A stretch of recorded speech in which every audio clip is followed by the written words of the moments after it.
أعوذ بالله من الشيطان الرجيم بسم الله الرحمن الرحيم الحمد لله رب العالمين الرحمن الرحيم مالك يوم الدين إياك نعبد وإياك نستعين اهدنا الصراط المستقيم صراط الذين أنعمت عليهم غير المغضوب عليهم ولا الضالين.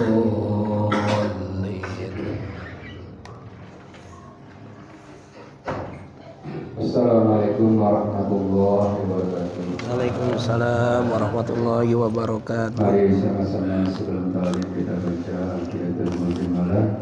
Semoga dengan kita bertambah istiqamah. Amin.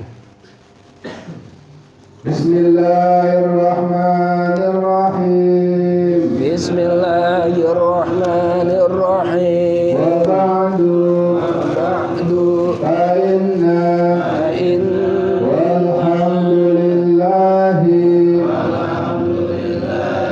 qad radina billahi rabba wa bil islami dina wa bi muhammadin nabiyya wa rasula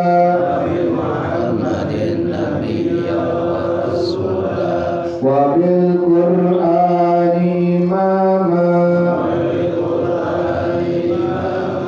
wa bil ka'bati qiblatan wa bil mu'minina ihwana wa tabarra'na min kulli dinin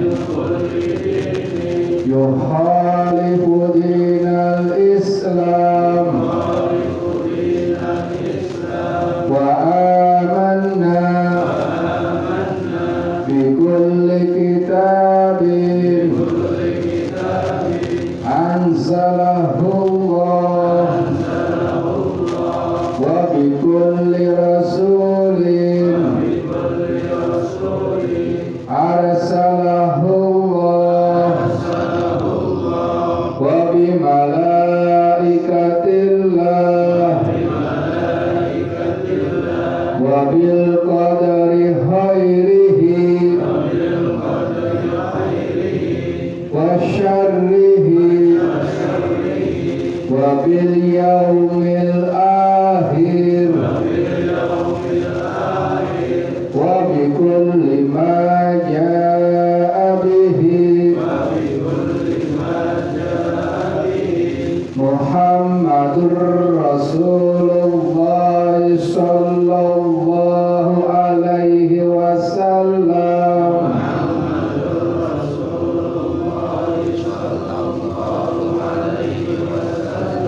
Anillah ala dzalika nahya wa alaihi namutu wa alaihi nub'asu insyaallah ta'ala minal aminin alladzina la khawfun alaihim wa la hum yahzanun bi fadlika Allahumma ya rabbal alamin. Assalamualaikum warahmatullahi wabarakatuh. Assalamualaikum warahmatullahi wabarakatuh.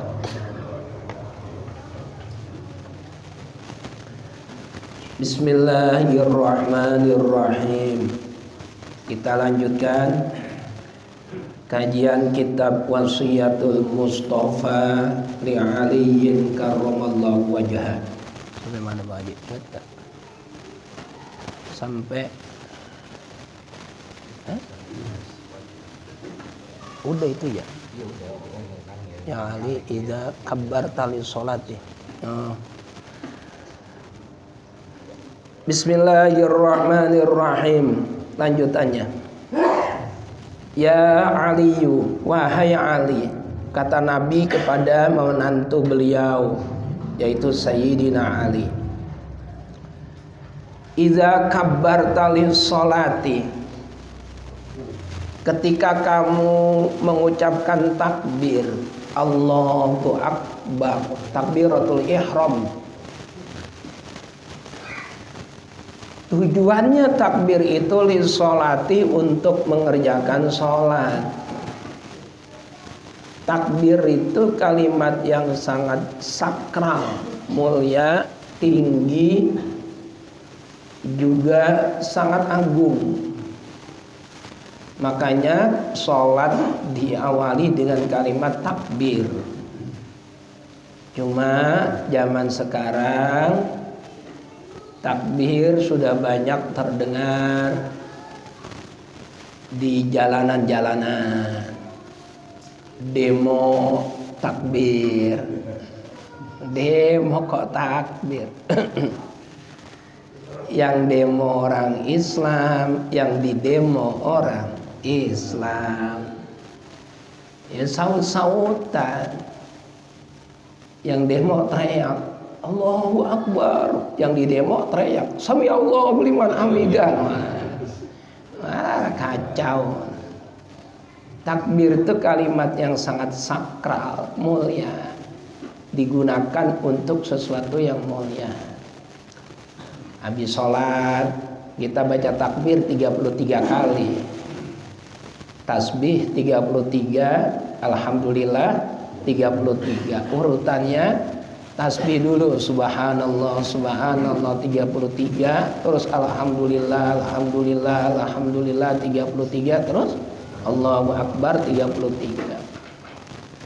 Sholat kalau kagak takbir ya kagak sah. Kalimatnya juga nggak bisa diganti-ganti sampai hari kiamat. Allahu Akbar. Ganti tahun 2024 Allahnya kita ganti Ar-Rahmanu Akbar. Ya tidak boleh, tidak sah. Takbir itu kan artinya pengagungan. Dari kata-kata kabbaro yukabbiru takbiron, membesarkan Allah. Jangan digunakan untuk hal-hal yang tidak tepat, nggak sesuai. Takbir, Allahu Akbar, ceramah, habis maki-maki orang, habis menghujat orang, ujung-ujungnya takbir. Ya habis maki-maki orang, orang disuruh takbir, itu nggak tepat. Jangan cari penceramah yang isinya cuma mencaci maki, menghujat, menghina. Jangan. Dunia ini udah panas, jangan lagi dipanas-panasin. Yang adem-adem aja. Kalau ceramah itu yang ngajak kebaikan, yang enak. Jadi kita pulang acara maulid, kita tambah cinta sama Nabi kita. Bayangkan betapa tingginya akhlak Nabi kita. Saya udah pernah ceritakan, ada seorang Arabi miskin, pengen banget ngasih hadiah sama Nabi, kagak nemu-nemu. Hadiah apa ini yang pantas saya kasih sama Nabi ya? Nggak nemu-nemu. Korma, udah biasa emang orang Arab makanannya korma. Duit kagak punya, kambing kagak punya. Nah suatu ketika dia punya anggur. Anggur katakan serenceng lah. Serenceng jangan nih, serenceng kagak sampai sekilo kan, seprapat. Girang dia, ini dapat anggur saya ini, belum dicicipin, belum dicobain itu anggur, keingetan sama Nabi. Mumpung punya anggur, anggurnya saya hadiahin aja sama Nabi. Nabi lagi kumpul sama para sahabat. Ya Rasul, ada apa? Ini saya punya anggur. Lah terus Saya pengen banget ngasih hadiah engkau ya Rasul. Saya mohon kiranya anggur ini bisa engkau terima, engkau makan. Oh, pasti saya terima, pasti saya makan. Dimakan sama Nabi, senyum Nabi kita, girang. Yang ngasih girang, anggurnya dimakan sama Nabi. Terus sahabat pada ngeliatin, satu dimakan sama Nabi, nambah lagi dimakan sama Nabi, girang Nabi. Yang punya anggur tambah girang. Makin banyak dimakan, sahabat hatinya bertanya-tanya, jadi kok Nabi anggur dimakan dewek, kagak bagi-bagi, kita banyak banget orang, paling kagak nawarin lah. Kalau bahasa sekarang jadi guru pelit amat. Nah terus udah selesai dimakan sama Nabi sampai habis, Nabi kita senyum girang. Tuh yang punya anggur girang banget, cium tangan bolak-balik, terima kasih ya Rasul, anggur saya mau dimakan. Girang. Pergi dia ninggalin, hatinya gembira banget. Nabi kita juga gembira. Ada sahabat yang berani nanya, ya Rasul, mohon maaf kok nggak kayak biasanya. Kenapa? Kata Nabi, engkau tuh makan apa aja, korma satu aja belah dua buat bagi-bagi orang. Nah ini anggur serenceng dimakan dewek. Kenapa engkau nggak bagi-bagi kami ya Rasul? Apa jawaban Nabi? Senyum beliau. Maaf, anggur itu sepet sama asem. Udahnya sepet banget, asem banget.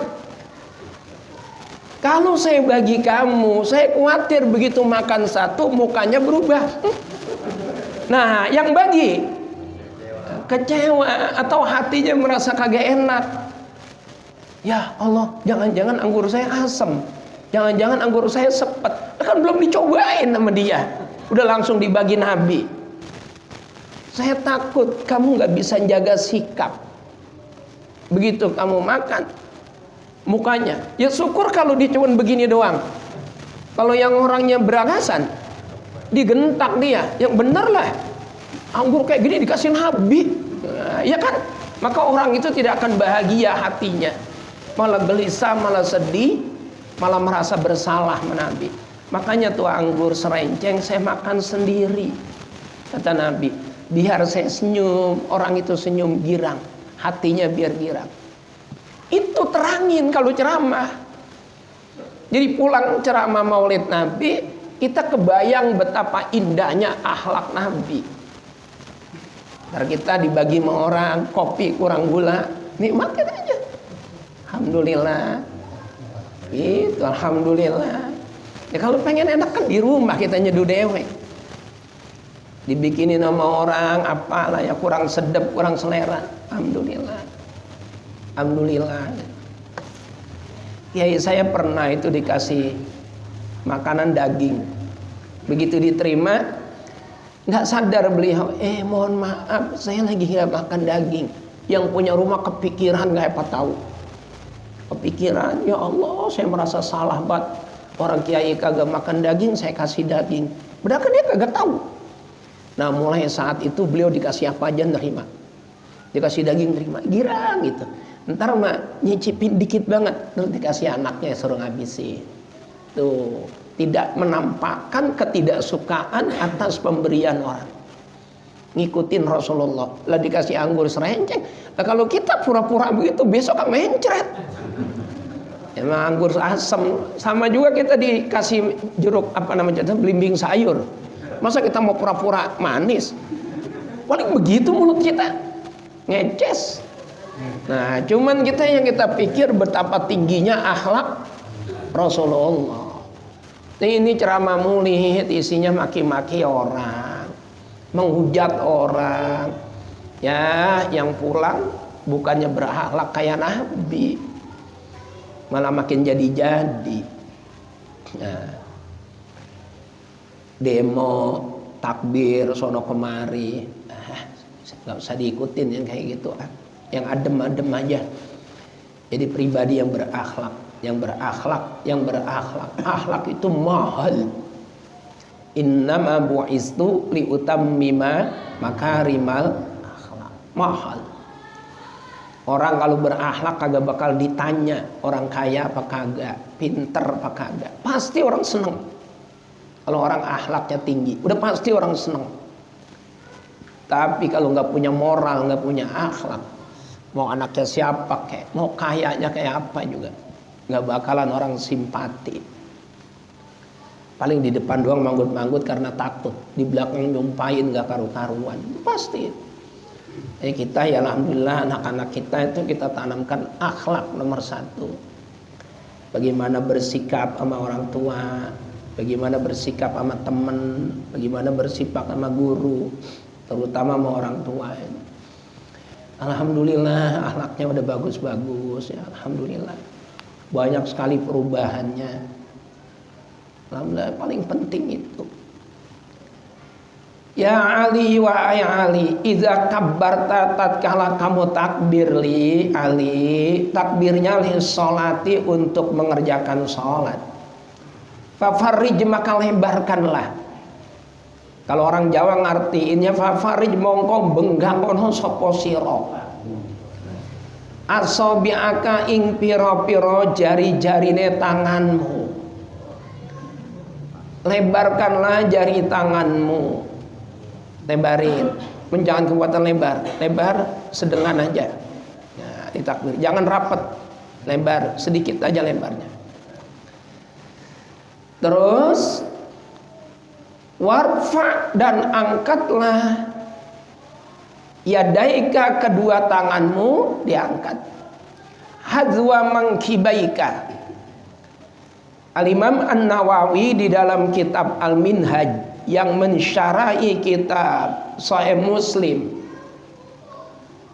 Sahih Muslim itu karyanya Imam Muslim ibn Hajjaj, tapi disyarahi kitab Al-Minhaj karya Imam An-Nawawi. Yang dimaksud hadzwa mangkibaika itu jempol kita, jempol tangan itu ada di bawah telinga sedikit, terus jari-jari yang lain di atas telinga. Nah ini namanya hadzwa mangkibaika. Terus tangannya dibuka dikit. Jadi ketika takbir Allah, nah lihat Allah, ini namanya hadzwa mangkibaika. Allah, jempolnya di bawah telinga sedikit, jari yang lain di atas telinga sedikit. Allah, Allahu Akbar. Ma'ilan ilal yasar, miring dikit aja ke kiri, jangan kebuatan lebar, jangan terbalik kanan yang miring, dikit aja.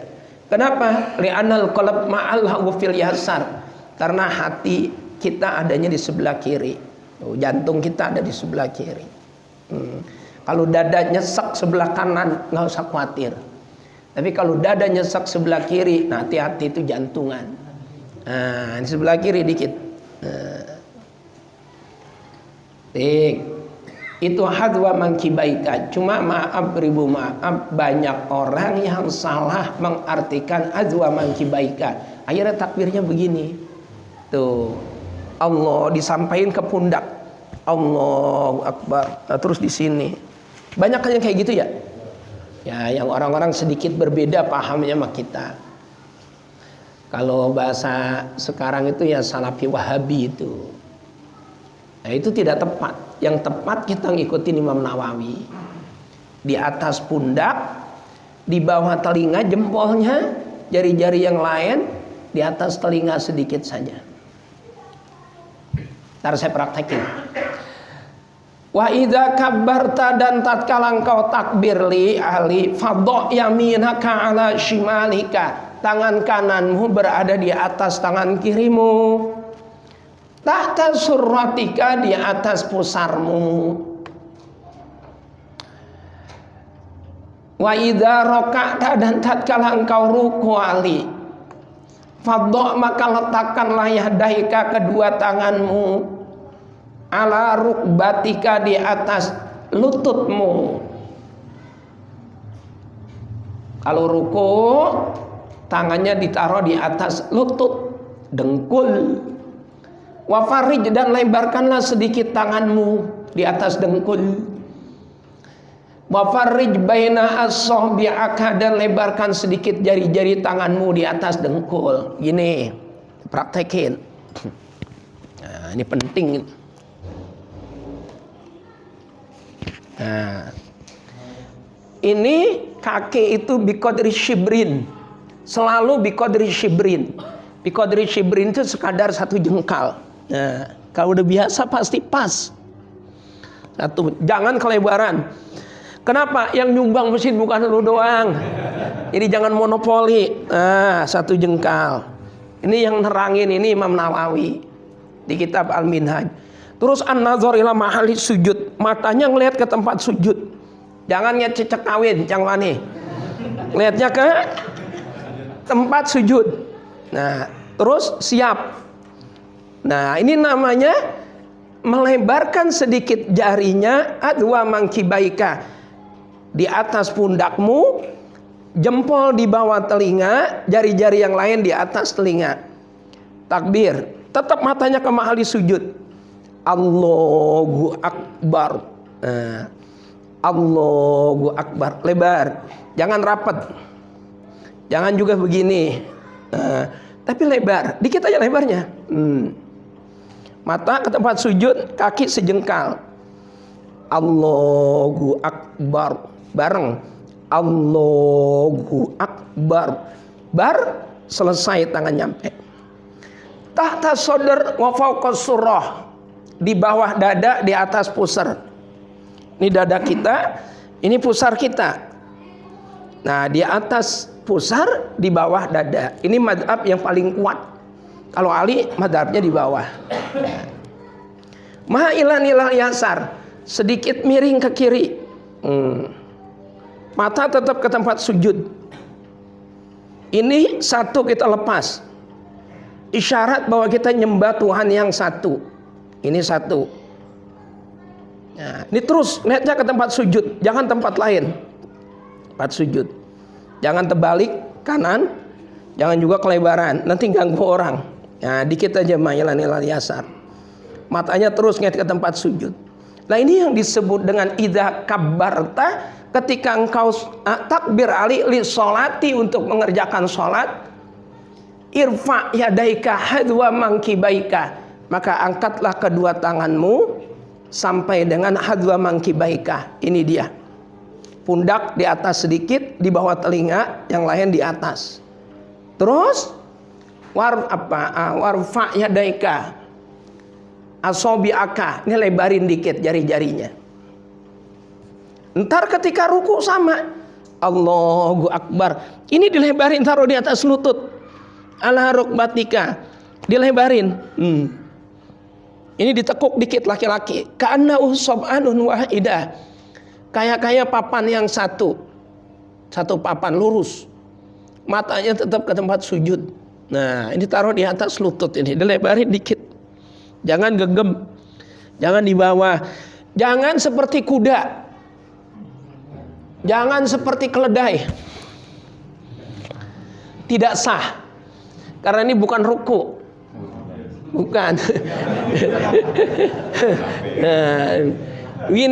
Nah, ini yang disebut dengan lebarin jari-jari ketika kita ruku. Paham ya? Jelas ya? Nah, sip. Tadi praktekin. Sholat itu paling penting, itu paling penting, harus diperhatikan ini sholatnya.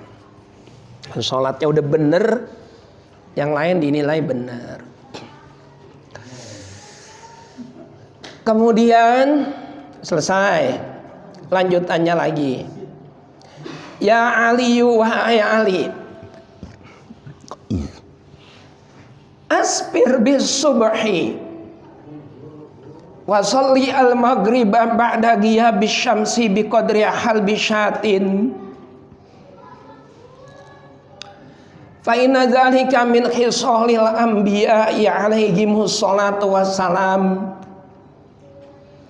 Ali, kalau kamu sholat subuh, ini kata Nabi, itu jangan kebuatan gelap. Jangan kebuatan gelap. Takut-takutnya subuh belum masuk. Zaman dulu kan susah nandainnya. Ada fajar kizib, ada fajar sodik. Fajar kazib atau fajar kizib. Fajar kazib itu ya sekitar jam 3, setengah 4 itu. Itu jelas itu belum subuh. Jangan sholat dulu.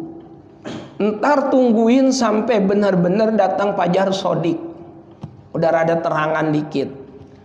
Ini paling nyata kalau kita lagi di Mekah atau di Madinah. Kan ajannya 2 kali. Saya pernah waktu haji pertama kali ke sana, ajan jam 3:30 atau jam 4 itu azan. Habis ajan saya sholat qobliyah subuh. Lah kok komatnya lama amat, sampai sejam lebih kagak komat-komat. Kata sini ngapain aja? Terus tahu ajan lagi. Ya berarti yang tadi belum ajan subuh. Ajannya 2 kali. Ajan zaman Nabi juga subuh 2 kali. Yang ajan dua orang. Pertama Bilal bin Rabah, yang kedua Ibnu Ummi Maktum yang ajan. Ketika Bilal bin Rabah azan, itu belum subuh, belum tuh bangunin orang. Nah ketika Ibnu Ummi Maktum ajan, baru udah masuk. Artinya udah rada terang, cuman jangan sampai matahari udah terbit, udah habis. Jangan sampai malam-malam banget subuh. Ya kalau kita ya jam 4:30 sekarang ya, jam 4:30. Umpama sholat jam 5 nggak apa-apa. Jangan jam 3 udah sholat subuh, belum. Nah kalau maghrib jangan masih terang. Kebalikannya, ba'da ghiyabi syamsi, ketika matahari udah benar-benar tenggelam, udah gelap. Begitu matahari tenggelam, seret, kita udah yakin nih udah gelap nih, udah kagak ada matahari sama sekali, baru ngerjain sholat maghrib. Kalau subuh jangan masih gelap, udah ada terang dikit-dikit. Nah kalau maghrib jangan masih terang, udah benar-benar gelap, kita baru sholat maghrib. Cuma subuh hati-hati, walaupun udah rada terang, jangan sampai matahari udah terbit. Itu udah habis nanti waktu subuhnya. Kalau dia bangunnya kesiangan, ya tetap sholat subuh, kodok namanya. Bangun jam 7 pagi, astagfirullah. Kenapa bang? Kata istrinya, kesiangan saya nih, ya Allah rugi. Lah bang tumben, biasanya gak kesiangan. Ya iya nih kesiangan. Udah ada sholat. Kalau lagi ada tamu datang nanyain, Bang Amin mana? Lagi sholat. Mana? Oh no, sholatnya 2 rakaat kagak pakai kunut. Kalau pakai kunut ketahuan subuh kesiangan. Kalau kagak pakai kunut, temennya ngata, kan main dah Amin, pantasan rezekinya lancar, sholat duhanya rajin, padahal subuh siangan. Pintar itu namanya. Tuh titik. Ini bicara waktu. Yang demikian itu min khisalil anbiya'i, perbuatan para nabi. Ya Ali wa Ali. Lanjutannya, alaika bisolatil jamaati, senantiasalah kamu untuk mengerjakan sholat berjamaah. Mantep ini. Ini Bang Haji Sawan tuh sholat jamaahnya rajin tuh, maghrib, isya, subuh. Udah. Alhamdulillah. Ali, jangan pernah tinggalin sholat berjamaah, kata Nabi. Fa inna, maka sesungguhnya sholat berjamaah indallahi, di sisi Allah, kamasyika ilal haji, itu sama dengan kamu berjalan untuk menunaikan ibadah haji wal umrati, dan ibadah umroh. Masya Allah. Orang yang rutin melaksanakan sholat berjamaah itu pahalanya sama dengan orang yang menunaikan ibadah haji dan umroh. Ini tentu bagi orang-orang yang tidak memiliki kemampuan haji dan umroh. Kalau yang punya kemampuannya lebih utama, benar-benar menunaikan ibadah haji. Biar bagaimana gak kita sholatnya rajin banget, kagak bakalan ngerasain wukuf di padang Arafah, kagak bakal ngerasain ngelontar jamarot, kagak bakal ngerasain tawaf, kagak bakal ngerasain sa'i, kagak bakal ngerasain halqu atau potong rambut.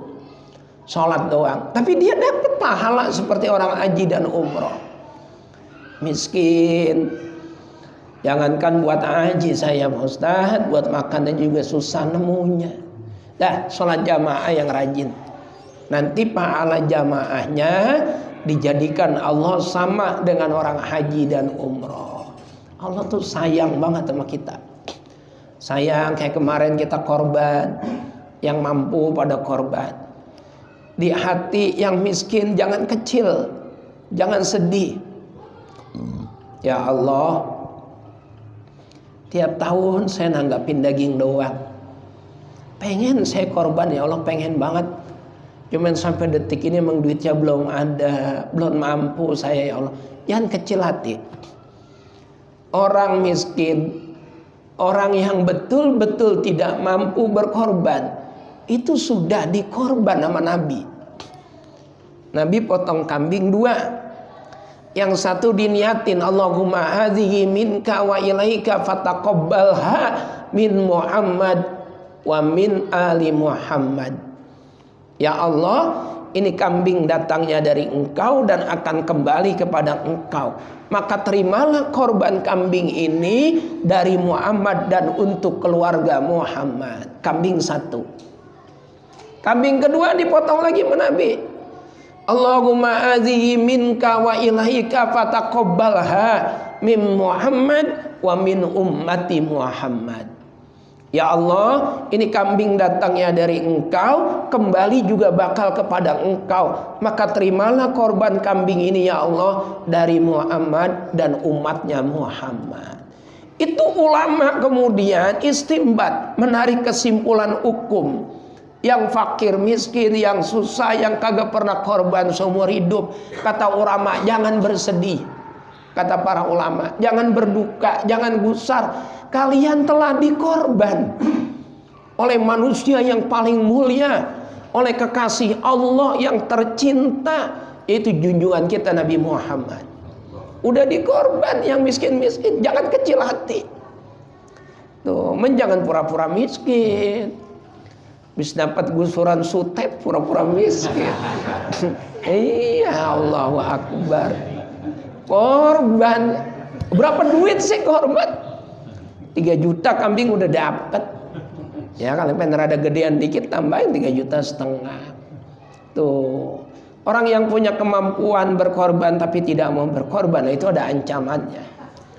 Man lahu sa'atun walam yudhi fala yaqrabanna musallana. Orang yang punya kemampuan untuk korban tapi nggak mau korban, sudahlah jangan dekat-dekat tempat sholat saya, kata Nabi. Alhamdulillah kemarin ada 5 ya Bang Amin ya, 5 sapi ya. Kambing berapa? 14. Itu menunjukkan orang Pondok Ungu semangat ibadahnya memang tinggi. Cakep. Kampung, tingkat musola kecil, tidak gabung dengan yang lainnya, khusus komunitas musola, dapat 5 ekor sapi, 14 kambing, itu prestasi luar biasa. Cakep. Saya daging korban saya belum diapa-apain. Bukan, jangan, kagak bisa masaknya. Tapi hari kedua Idul Adha saya udah makan, dibawain Bang Amin sop sampai 11 kom. Bawain sop sama semur, masakan poema, tuh itu yang saya makan. Ini makan daging korban pertama dari Bang Amin. Open dia sama saya, dia open, bukan bagi cincin dong, bagi daging juga dia. Alhamdulillah. Tuh. Jadi apa ya? Jangan kecil hati. Saya pengen berangkat umroh guru, saya pengen berangkat haji, saya lihat pesawat, saya nangis. Lihat pesawat, saya nangis. Mengapa kok? Pengen banget saya haji. Umur udah 80 tahun, buru-buru haji, guru. Buat makan aja gak masih susah. Jamaah jangan ditinggal. Orang yang rajin sholat jamaah, fa inna indallahi kamasyika ilal haji wal umrati. Orang yang rajin sholat jamaah pahalanya sama orang haji dan umroh. Allah tuh sayang. Yang kaya disenengin dengan hartanya. Ayo, saya kasih kamu harta cukup buat haji.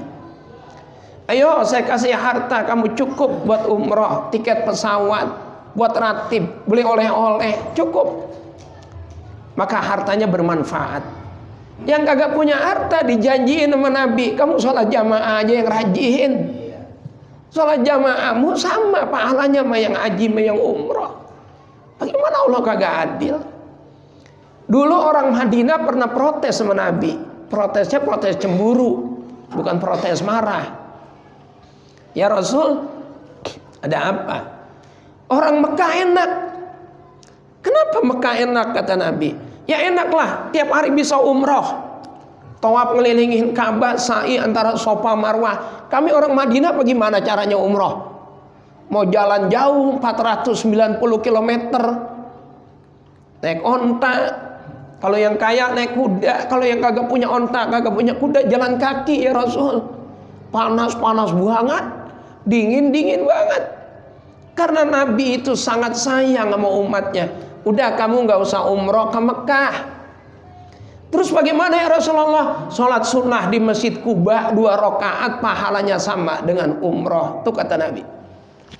Sholat sunnah 2 rakaat di Masjid Kuba. Makanya setiap orang haji atau setiap orang umroh pasti di Madinah mampir ke Masjid Kuba. Sholat 2 rakaat pahalanya sama persis dengan umroh yang sempurna. Orang Madinah girang apa kagak? Girang, pengen dapat pahala umroh kagak mesti jalan ke Mekah, cukup sholat 2 rakaat di Masjid Kuba. Kayak apa sayangnya Nabi? Begitu juga kita. Tiap tahun ada yang berangkat haji, tiap tahun ada yang berangkat haji. Saya kapan ya Allah? Boro-boro bakal haji, susah hidup saya. Kata Nabi, jangan khawatir, kamu sholat jamaah aja yang rajin. Di Yaman ada ulama itu miskin, tapi setiap datang bulan Zulhijjah ngomongnya begini, lau kana li malun tasaddaqtu bihi, lau kana li malun tahajjajtu bihi. Ya Allah, kalau saya punya harta pasti saya sedekain. Kalau saya punya harta pasti saya buat haji ya Allah. Cuman sampai mati itu orang kagak punya harta, miskin terus. Begitu di hadapan Allah dikasih catatan, sholatnya sempurna, puasa sempurna, haji sempurna. Geget dia. Orang kagak pernah haji kok haji sempurna. Ini malaikat apa salah nyatet apa bagaimana ini? Protes orang jujur. Ya Allah, ini bukan catatan saya ini. Bukan raport saya. Loh kok bisa bukan raport kamu? Saya kagak pernah haji, masa nilainya ini sempurna? Ingat nggak waktu kamu di dunia, kamu pernah ngomong, lau kana li malun tasaddaqtu bihi, lau kana li malun tahajjajtu bihi.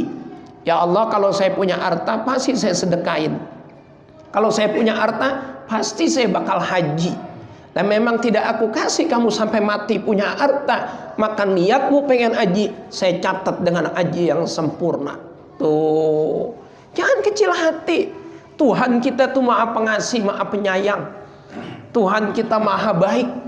Nggak ada yang baiknya melebihi Tuhan yang maha kuasa. Nggak ada. Santri begitu dengar azan, Allahu Akbar, masih tidur. Banyak kan di pondok-pondok di luaran, masih azan masih tidur. Udah azan masih tidur. Udah qomat masih tidur. Begitu ustadznya dehem, bangun langsung buru-buru wudu. Jadi dia lebih takut sama siapa? Sama ustadz daripada takut sama Allah. Ditanya sama kiainya, apa sebabnya kamu dengar azan kagak bangun? Deheman ustadz bangun. Jawaban santrinya pinter, karena lebih baik Allah daripada ustadz. Tuh, Allah maha baik. Jadi saya sembahyang telat aja juga sama Allah masih disanjung, masih di alam. Nah kalau mau ustadz digebuk. Tuh. Jadi karena lebih baik Allah daripada ustadz, ya saya udah katanya. Kalau ustadz saya takut digebuk, kalau Allah kan enggak. Kata kiainya pintar juga murid saya ya. Mau diapa-apain Allah sama ustadz lebih baik mana? Lebih baik Allah. Allah maha pengampun, Allah maha pengasih, Allah maha penyayang. Bagaimana kagak enak? Jangan kecil hati. Orang itu punya modal 2S, itu pasti masuk surga. Apa 2S itu? Sabar sama syukur. Yang duitnya banyak, yang hidupnya seneng, syukur. Alhamdulillah punya mobil. Bagi anak yatim, biar rezeki saya dijaga sama Allah. Syukur. Alhamdulillah punya tabungan banyak. Nyantunin fakir miskin. Biar harta saya dijaga sama Allah. Syukur. Maka dia masuk surga karena syukurnya. Yang miskin kagak punya apa-apa, sabar. Biarin, nggak apa-apa. Orang-orang pada punya ini, pada punya itu, punya ini, punya itu, biarin. Kita sabar aja. Bismillah. Yang penting punya iman, sehat lahir batin. Orang mah kalau sehat nggak usah mikir duit banyak. Sehat paling enak. Makan nasi putih masih ngebul, ada sambalnya, sama lalap, sama sop semangkok. Enak kagak? Enak nambah, iya. La ilaha illallah. Pokoknya sabar dan syukur nganterin kita kemana? Ke surga. Cuman kan kita kebanyakan mengeluh. Yang kaya banyak duit masih ngeluh. Lah ada yang habis dapat duit sutet puyeng palanya, mau saya kagak tahu. Lah orang ngadu mau saya curhat, mau saya kagak tahu. Coba puyeng guru, bener dapat duit ginian. Puyeng. Emang apa puyeng? Anak minta, cucu minta. Belum bayar utang, mendingan kagak dihapet ketahuan. La ilaha illallah. Itu bersyukurlah, kagak ada yang dijual dapat duit, lagi ngerutu. La ilaha illallah. Nah, yang kagak punya duit ya bersyukur. Alhamdulillah ada anak sama ibunya. Bu, kenapa sih kita miskin terus? Yang lain pada kaya. Ibunya orang miskin dan orang kaya itu ibarat orang masuk ke dalam mall. Yang bawaannya banyak, tentengannya banyak, akan tertahan di mana? Di kasir. Bayarnya banyak. Artinya dia akan dihisap dengan hisap yang banyak. Beli sabun, beli odol, beli sikat gigi, beli makanan, beli baju. Itu kan lama hisapnya. Makin besar itu dia belanjaannya, makin banyak belanjaannya, nominalnya juga makin gede. Lah kita kan kagak beli apa-apa. Maka kita lewat kasir tidak akan ditanya apa-apa. Langsung aja nyelonong, kagak bakal ditahan. Besok di surga kayak gitu di akhirat. Yang duitnya banyak disetop sama malaikat. Disetop. Ayo dihitung, duitmu dari mana? Kamu gunakan untuk apa? Dapatnya dari mana? Zakatnya bagaimana? Infak bagaimana? Sedekah bagaimana? Ini akan diteliti terus. Makin banyak hartanya, maka makin lama dia berada di hadapan malaikat. Yang miskin kayak kita di hadapan malaikat tidak akan ditanya apa-apa. Silakan kamu masuk surga langsung, bebas. Jadi kamu mau milih mana? Tuh. Kalau kita mau tetap aja milih kaya. Salah apa kagak? Enggak.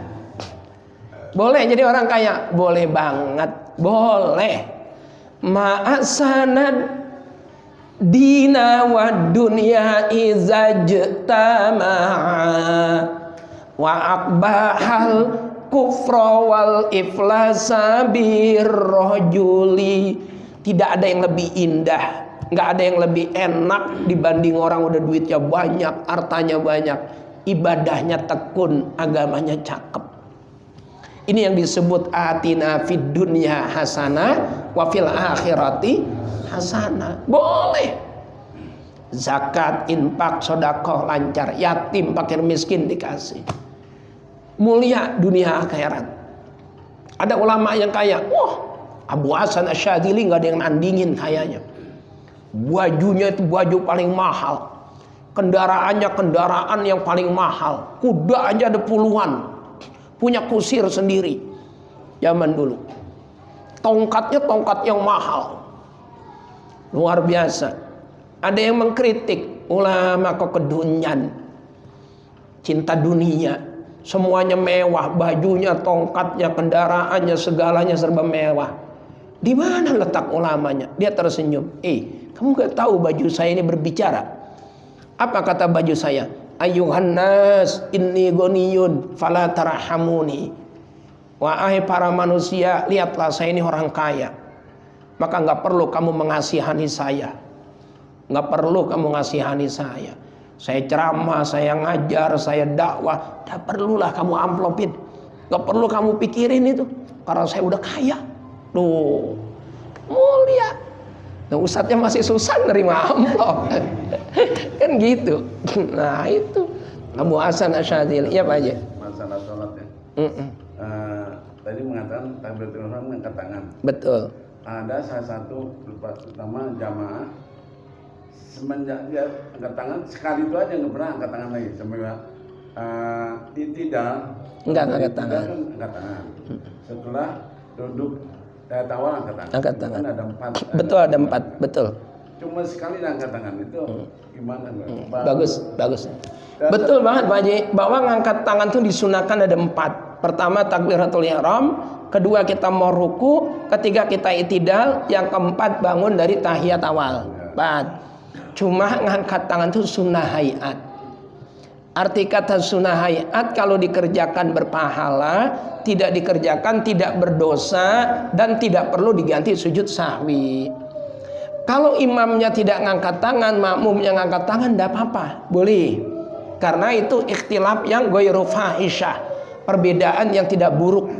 Tapi kalau imamnya tidak kunut, makmumnya kunut, nah itu baru perbedaan yang buruk.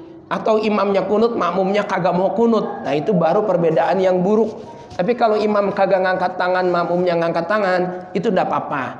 Atau imamnya ngangkat tangan, makmumnya tidak ngangkat tangan, itu juga nggak apa-apa. Bahkan mazhab Imam Les itu memang nggak ngangkat tangan Pak Haji. Orang-orang Nigeria, orang-orang Sudan itu Afrika ya, Sudan. Orang-orang Nigeria itu sholatnya begini, Allahu Akbar, nggak ngangkat tangan, nggak. Allahu Akbar, Sami Allahu liman hamidah, nggak ngangkat tangan. Nah nanti kalau kita haji atau umroh, amin. Kalau kita haji atau umroh kita akan lihat macam-macam itu, macam-macam. Ya Kang, silakan. Babe dah, nggak mau dipanggil Kang. Iya Be. Kenapa setiap sholat tiap waktu gitu kita berbeda? Ada subuh kan 2 rakaat, Iya. Isya 4 rakaat, nah maghrib 3 rakaat. Nah itu dari mana itu istilahnya? Wah mantap, ini pertanyaan kelas berat ini Kang. Masya Allah. Sholat kita belum tahu. Kenapa enggak 2 rakaat aja semua gitu ya? Biar seragam ya. Kenapa enggak 3 rakaat semua? Kenapa enggak 4 semua? Dalam agama itu Kong, ada yang disebut nas, ada yang disebut ilah. Nas itu artinya ketetapan, ketentuan dari Allah. Kenapa babi haram? Nah, kenapa babi kok haram? Bahkan yang mengharamkan langsung Al-Quran. Urrimat alaikumul maitatu waddamu walahmul khinzir. Aku haramkan kamu darah, bangkai, daging babi. Daging babi katanya, jangan nyobain ya, awas ya. Katanya kalau kita baca, saya kan seneng baca. Itu daging paling enak. Harganya juga murah. Itu disiram pakai minyak, kulitnya tuh kayak kerupuk, krepek. Itu nikmatnya luar biasa. Terus jawabannya begini, karena babi mengandung cacing pita. Salah. Di sapi pun mengandung cacing pita. Di ayam mengandung cacing pita. Dan cacing pita itu bisa steril, bisa bersih, bisa hilang ketika dimasak daging itu sampai matang. Berarti secara ilmu kebersihan, ilmu kedokteran, babi itu steril, bersih. Dimakan menyehatkan. Tapi kenapa kok dalam agama diharamkan? Nah itu namanya nas. Nas itu apa? Keputusan Allah yang gak bisa diganggu gugat. Allah memutuskan babi itu haram, jangan tanya alasannya. Ya udah ya Allah, saya patuh, saya tunduk bahwa babi itu haram. Nggak perlu cari alasan karena cacing pita, karena ini dah, karena itulah. Karena semua daging mengandung cacing pita, termasuk sapi, kambing, ayam mengandung cacing pita. Tapi kita makan itu. Nah, jawaban yang paling tepat, Allah yang memutuskan babi itu haram. Kenapa kau sholat Zuhur 4 rakaat? Kenapa sholat maghrib 3 rakaat? Kenapa sholat subuh 2 rakaat? Itu nas, keputusan. Keputusan dari siapa? Dari Allah. Keputusan dari Allah yang ditelurkan kepada Nabi kita melalui perantaraan malaikat Jibril. Nabi kita Isra Mi'raj itu malam keberapa? 27 Rajab. Dapat perintah sholat 5 waktu, ya kan? Ya 50 jangan dibahas dah, tinggalan 5 intinya. Nabi kita turun itu sebelum subuh. Belum subuh Kang. Tapi Nabi kagak sholat subuh. Begitu dapat perintah sholat, Muhammad, kamu sholat 5 waktu. Siap ya Allah, saya akan laksanakan sholat 5 waktu. Turun Nabi ke bumi, seret, belum sholat. Padahal belum subuh. Azan subuh atau waktu subuh, belum ada azan. Waktu subuh, Nabi nggak sholat subuh. Pertanyaannya, kenapa Nabi tidak sholat subuh? Belum tahu subuh itu berapa kali. 2, 1, 3, apa 4. Nabi belum tahu. Terus caranya sholat bagaimana? Nabi belum tahu. Barulah turun waktu zuhur. Makanya dinamakan zuhur, artinya terang benderang, jelas. Orang Jawa bilang cetowelo-welo. Turun tuh malaikat Jibril, Nabi kita diajarin sholat. Muhammad, sholat caranya begini. Begini, itu caranya sholat. Johor 4 kali, asar 4 kali, maghrib 3 kali, subuh 2 kali. Itu Nabi baru tahu. Oh baik kalau gitu. Jadi dalam sehari semalam 17 rakaat. Nabi, oh iya siap. Kagak perlu ditanya kenapa subuh 2, kenapa Johor 4. Tuh. Kenapa? Karena itu keputusan Allah. Seperti halnya babi. Kenapa babi haram? Allah yang memutuskan. Jangan cari reasoning. Alasannya apa? Enggak perlu. Kita hanya ta'abbud. Ta'abbud itu ngumawulo. Ngumawulo itu apa artinya? Bentuk kepatuhan, ketundukan kepada Allah. Subuh 2 rakaat dikit. Kenapa subuh nggak banyak sekalian ya? Biar sehat. Kan kalian olahraga pagi. Nah, kan ada qobliyah, kan ada sholat tahajud, kan ada sholat witir, ya toh? Nah iya banyak juga. Kenapa maghrib kagak 4? Ya maghrib waktunya dikit, 3 aja udah cukup. Kedikitan saya Pak Ustadz. Ya tambahin dengan sholat sunnah. Habis maghrib ada sholat awabin. Awabin 20 rakaat. Kerjain. Kebanyakan. Ya, dikit-dikitan. Banyak kebanyakan. Itu kan manusia. Panas mulu ngerutuk. Allah panas pada kagak hujan-hujan ya. Begitu hujan mulu ngerutuk. Jalanan becek buat di mana baik ini ya. Hujan mulu. Ya Allah. Untung aja Tuhannya baik.